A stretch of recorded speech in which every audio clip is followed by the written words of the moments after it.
Well, this is a treat. This man has been in the UFC for a minute, and he's managed so far to escape my clutches. I've got him. Finally got him. He's here with us on talkSPORT MMA, the one and only Mr. Sam Patterson. How are you, mate? You good? Yes, I'm very well, man. Thank you very much for having me on. Like you said, I've been in the UFC a bit now, and I actually haven't come across you that much. Actually, I think the last time was the London card. Yes. I appreciate you having me on today. No, mate. Thank you very much for giving up a little bit of time. Obviously, it's all ahead of UFC 304. Got a great fight there that everybody's excited about in Manchester at the new Co-op Arena. But I want to give our audience a bit more of an overfeel of Sam Patterson and where this journey was and where this journey is going. Talk to me about coming through on the Brave scene, because we speak to a lot of fighters that obviously burst onto the UFC scene and they've either come through Cage Warriors, very, very domestic type stuff that I refer to. You had to do it a tough way, man. You've had to get on planes, all sorts of stuff, and fly to deepest, darkest corners of the world in order to earn your stripes in the world of MMA and then get your call to the UFC. Yeah, it wasn't easy. Like, if you actually know about like the sport and see the promotions out there, Brave is no joke. Like, they have some killers. They have some killers from all around the world. I was very fortunate enough to be tested over in Brave, because I would have hated to not have been tested the way I was and then get to the UFC and then finding out that everyone's a killer and then you're just getting tested in the UFC. So, getting tested already at Brave was probably one of the best things that happened for my career. And when I got to the UFC, that was kind of the knowing that I was that level, because I already was fighting people that were UFC caliber or already fought in the UFC. So it panned out perfectly. It was just the way my career went. Early in my career, it was like you go down the Bellator route, then very rarely do you go on to the UFC if you go down the Bellator route. Some people do, but not everyone. Yeah. So it was like Cage Warriors or Brave, and I had a training partner that was already fighting on Brave. So it kind of just planned out that I ended up signing with Brave, racking up a load of wins, and then going on to the UFC through the Contender Series. So, yeah, it was perfect, planned out perfectly this way. That level of competition is important. I remember speaking to Mohamed Mokaev about it, and he went down that Brave route off the back of IMAF, and he had a little bit of a brief stint there before he burst into the UFC. You're right in what you're saying. Level of competition to prepare yourself for the Champions League of the sport, let's say the UFC, is so, so important. And as you've just pointed out there, Brave might not get all the plaudits of some of the other franchises right now, but you watch some of the fights that are going on in there, man. Yeah, and like you said, some of the killers that are coming out of there, the killers that are coming out of there going into the UFC now.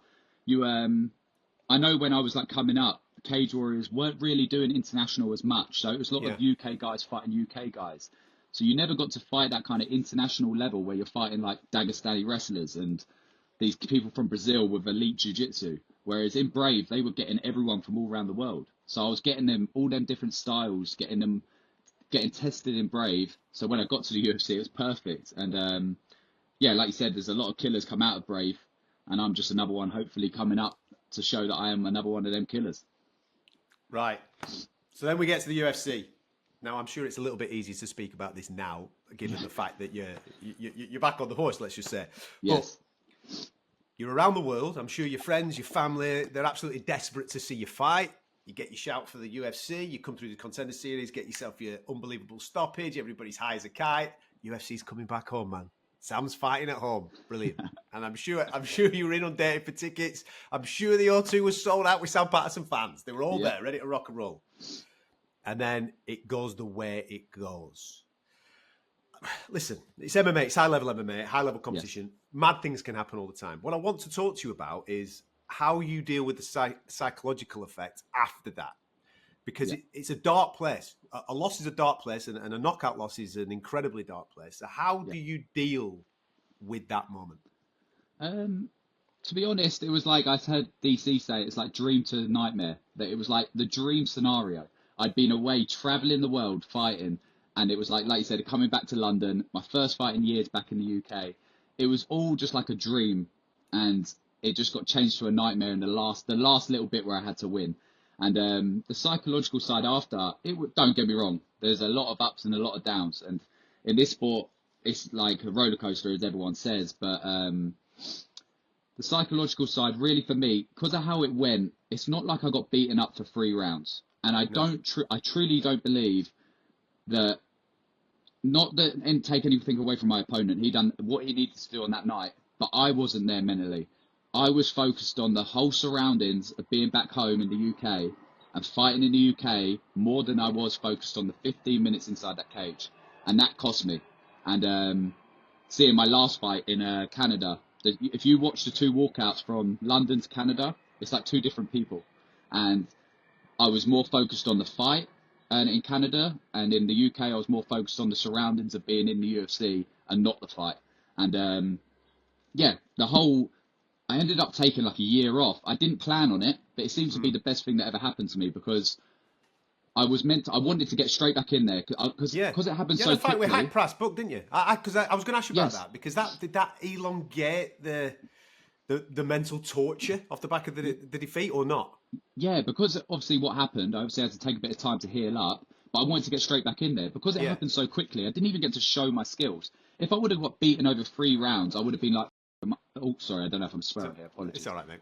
Don't worry. I didn't know if I would have got beat over 3 rounds. Am I that good? I don't know. But just to get finished that quickly, I didn't even get to show how good I really am. So I wanted to just right that wrong, get straight back in there and prove how good I really was. So the Nazareth fight was booked for France. Yeah. And that was the turning point for me to go up to welterweight, because I got seriously sick in the build up to that fight. And it's just the years of the wear and tear I was putting on my body to a serious level just to maintain the weight to be a lightweight. It was nothing to do. Everyone trains hard. We're in the UFC. We're at the top of like you said, the pinnacle of the sport. Everyone trains hard. I was training stupid hard, like to the point of putting myself in hospital, like overtraining. And that was to maintain weight. That wasn't trying to be that wasn't me trying to train harder than anyone else. That was just me trying to maintain that lightweight frame. Yeah, man. And so I had to pull out the Nazareth fight. So that extended that layover. And then the UFC, the earliest they could get me back out was January. So yeah, I had to train through Christmas there, and then it ended up nearly being a year. I think it was like 10 months off. And it turned out to be probably the best thing for me, I really changed my mindset in the fact of going back to that hungry killer. I got so used to winning, and when you get complacent winning sometimes, and you're expected to win. And I think that's what the people around me, my family, my friends, they would come to that London card because they were expecting me to win. Don't get me wrong, they expect me to win my fights, but not understanding the risk of you can lose. I think people forgot that could happen to me. And it brought everyone back to reality, brought me back to reality. And then when it come time to go to Canada and do what I done, I was focused, I was dialed in, and focused on the job at hand that had to be done. How the hell did you used to make 155, 156, man? How tall are you? You're about 6'2", 6'3"? 6'3", yeah, 6'3". How the hell were you hitting that weight, bro? I tell you, that is madness. I used to make it when I was 16, and I know your body's different when you're younger, but I was always winning. So it was like, as I got older, I was just getting heavier and heavier, and I just had to be a bit more dialed in for a little bit longer. And then it got to the point that I was making myself sick. It was like, all right, that's got to be the turning point, because otherwise I'm not going to have a career in the UFC. I'm just going to end up getting sick all the time or really injure myself. And sometimes if it's not broken, you don't want to fix it. So nothing was broken. And maybe that UFC debut was what needed to happen for me to realise, actually, this is the turning point. You need to go up and actually compete as a welterweight. And, oh, man, it was one of the best things I ever done, honestly. I feel so much happier in my in my life, my personal life, training, everything. I am just a much better athlete at welterweight now. I speak to John Gooden a lot. Obviously, you're good pals, you and John, and I know that you train a lot. And he said exactly the same thing. He said, mate, it's just gone like that, and he feels a different character. He feels in a different space now, and that was evident in the performance that we saw, obviously, in January against Linnes in Canada. Yeah.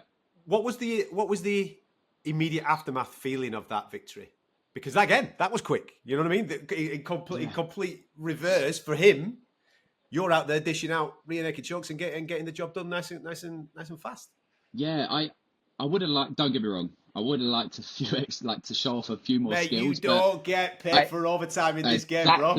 exactly that. And I don't want to be killing like having these wars now and then get to like top 15, top 5, Yeah. top 10, and then I'm battle worn, they say, like I'm actually beaten up and can't handle them wars when it becomes 5 rounds. So if I can finish everyone like that, don't get me wrong, I will. But mentally, after that loss, I was prepared to go 3 rounds of war. I was so prepared that it was going to be an all-out war, and I was going to win. But to go in there and do that, it kind of, I want to say, reassured me.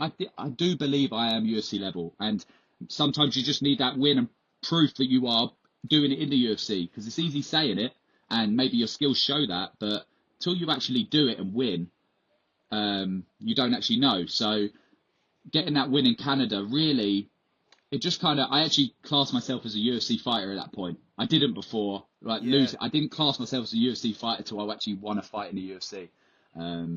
I've had that conversation with a few fighters actually. Is it a slight piece of? Listen, you're not the first person to lose a debut. We've had champions lose debuts and go on and win belts, man. Right?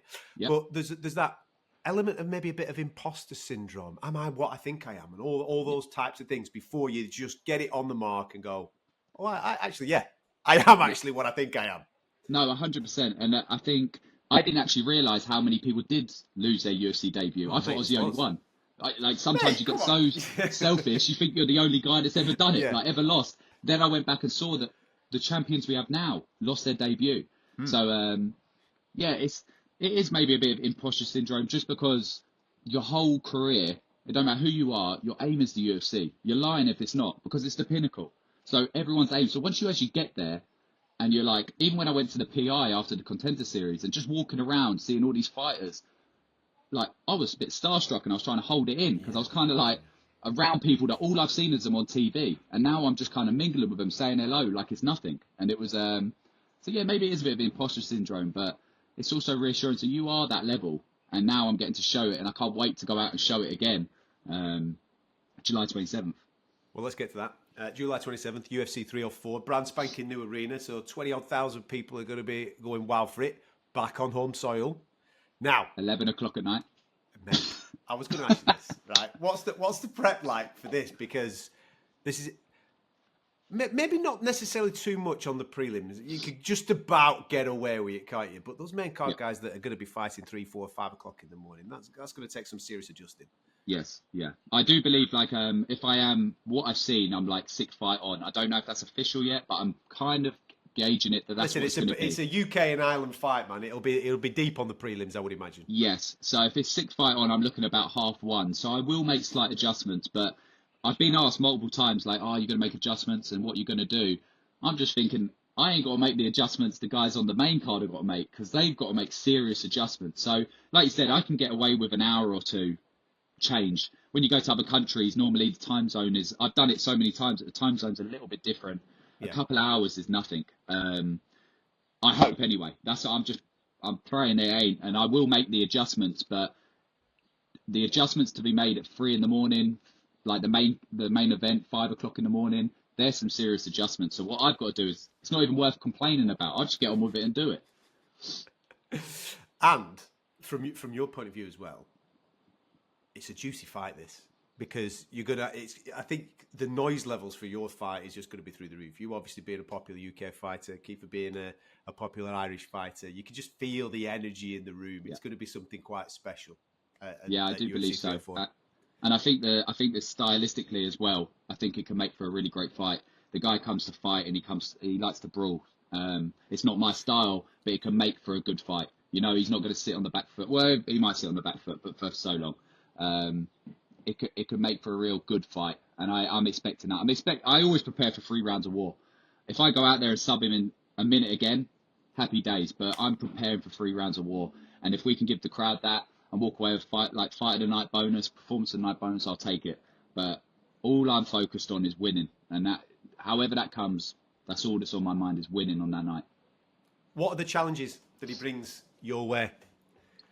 I think the firefight, I think he really he likes to fight inside in the brawl. I don't brawl. I feel like I'm levels above brawling. And don't get me wrong, it works for some people. I'm not taking nothing away from his skill set. but it's not my style. I feel my fight IQ is definitely above the brawling mentality. And yeah, he brings dangers like everyone does in the UFC, and I will not take anyone lightly. After that debut, thinking I was just going to run through someone, I take everyone as if it's a championship fight, and I will do the same with Kiefer. But I do believe my fight IQ is going to be the difference in this fight. I've just got to stay sharp from the beginning to the end, because one punch can change everything, as I've experienced. So I will not be taking giving him that opportunity. I assume that the UK preparations this time compared to the UK preparations last time will be slightly different. Phone's going off. If you want tickets, phone me, mate. He'll sort all that out for you. Friends and family can stay in this hotel down there. I'll see you after the fight. Is that the vibe? Yeah, I'm focused. I don't care about none of that. Everyone can deal with it themselves, you know? To be honest, the UFC sell out. With or without me, they sell out. It's not like I get hundreds of tickets that I can just give away, or you know what I mean? If anything, it's a bit it was aggro. more. The question was mainly more about the emotion of being in and around friends and family in a fight week. They can all stay home. I'm going for work. That was the mistake I made last time as well. Like, I made it because it was all back home for the first time. All my friends, my family were there, and I was in that kind of family mode. And you can't be in a family mode when you're about to step in a cage and fight someone. So I'm dialed in. I'm going to Manchester to fight. You know, I'm going up there fully focused. Everything else is just an add-on, but I am fully focused on victory. As long as I'm winning, everything else falls into place. I've noticed that now. You don't need to be doing everything on the outside if you're not winning in those 15 minutes. So I am fully focused on that 15 minutes of winning, and everything else will fall into place after. I know you've been doing a little bit of work recently with Michael Venom Page, obviously another welterweight in the UFC. How was that? How was that working with someone from that background? I'm truly grateful, to be honest. The guy is a elite level striker. He's world class, and what you see in the cage is he does the exact same in the gym. It's incredible, honestly. And I've actually helped him for this fight and his previous one, being tall, rangy. Kevin Holland and now Garry. And now a welterweight, mate. Now a welterweight, so I actually I'm a bit bigger. I can take the shots he's coming at me with a little bit better in the big gloves. No, honestly, I take every opportunity to train with these elite guys that are where I want to be. So if I can I've always said it, I'm like a sponge. I soak up knowledge so well. And if I can take little bits from everybody, by the time I'm top 10, top 5, challenged for a world title, I'll have all this knowledge from people that are already there. So I won't be learning on the job. And training with MVP is no different. He's there. He's at that bit. He's where I want to be. And yeah, I look forward to watching the fight at the weekend as a fan and as someone that's actually trained with him. It's cool. I look forward to watching the fight at the weekend. Come on. How do you think that's going to play out? Because it's an absolute cracking fight, him against Ian. Very, very similar dynamic to what you've got with Kiefer. You've got UK versus Ireland. You know what I mean? Yes. So you're kind of mimicking that a little bit. Well, I'm rooting for the UK guy, obviously. And I've trained with MVP. I have to. It would be harsh not to. Of course, I'm rooting for MVP. I just think he brings such a unique style that to figure him out, you ain't doing it in 15 minutes. I don't believe you can do it in 25 minutes. Like, can I just ask you about his range control? It looks mad from a lad that I love watching strikers, elite strikers. The way that he manages range, it's just it baffles me. The way that he does it like that, the way that he leaps from such a long distance away. What's that like being in there sparring him? Yeah, no, it's incredible. But it's the difference between being a world class striker and someone that's done striking since like a child. Like the kid, like he's been doing it since he was a kid. So I feel he's got it's past world class. It's like second nature to him. He just does it. He knows range so well that he's not trying. It's like it's another level. And that goes from years of his kickboxing that he's done before he even done MMA, and you can see that. So yeah, it's incredible being in there with him. And again, I've done lots of rounds with him, and trying to figure out is a nightmare. So I can only imagine these guys trying to do it in 15 minutes. Look how Kevin Holland struggled. Yeah, you haven't got enough time to figure him out. And by the time you have, you're either knocked out or you've lost. It's just how it is. And yeah, how I think the fight plays, I truly believe it's going to be no different to that. I think by the time Garry figures him out, the fight's over. I think it's rather if he knocks him out, which he has that ability, the way he closes range and he lands them shots, they'll put you out in 4-ounce gloves. Or by the time, it could be a decision, but by the time me and Garry even starts to figure him out, fight's over and MVP's won. So, yeah, I just look forward to sitting there as a fan. I'm a fan of the sport as well. I always have been. So I actually watch it as a fan, and then I'll go back and watch after twice, 2 or 3 times. And on 3 or 4, mate, you're on the same card as the welterweight title fight, which is obviously mouthwatering from you because fans in the arena are obviously going to be watching Leon against Bilal, and obviously Tom's on there as well in the heavyweight division. But in your specific division, they get to see the premier guys, the champion, and therefore there'll be that comparison for you to be able to shine. And if you can get that shine, if you can get that moment, those conversations will start. How long do you think you're away from being able to start to make some serious noise about that top 10?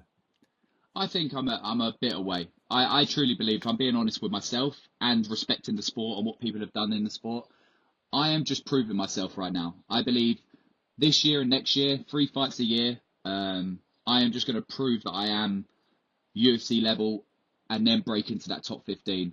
And then I think that's when the talk starts happening. And again, I just think it all falls into place as long as I'm winning. And look what Leon had to do to even get a title shot. He was on like a 10-fight win streak.